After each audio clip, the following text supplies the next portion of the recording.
You've mentioned one common theme of how to fix things involves Congress.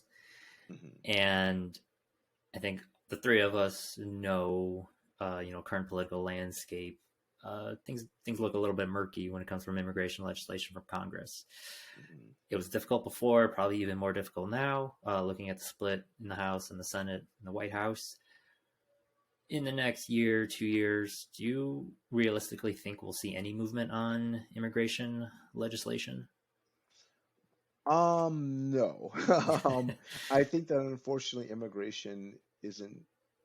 So I think that there's consensus around 80% of immigration and what's going on in immigration. I think that other 20% is what the holdup is. That other 20% is what we're seeing the conflicts over. And unfortunately, and I've talked to congressmen and women before about this, nobody wants to give away 80% of what they agree on because they want to negotiate and fight over that 20%. And I think that 20% of issues is what's going to stop us from ever seeing, immigration reform.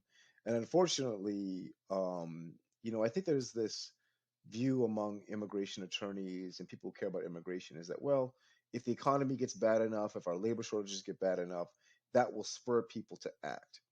And there are a lot of decisions that America has made in its history where the economics it doesn't is irrespective of the economics, right? Like, you know, even immigration itself, even when it was profitable and helpful for businesses and helpful for all Americans, doesn't always match Americans' views and values on immigration, right? I wrote a book about the civil rights movement, and segregation is like the most like illogical. From an economic standpoint, segregation made no sense, but people's vibrancy and heart and their prejudices and feelings on things a lot of times will overcome the facts and overcome even the necessity to do something. And I think, unfortunately, on immigration, it really has become this third rail of American politics. And it really is really wrapped up in a lot of emotion because it's such a complex issue that you can kind of boil it down to whatever side you want.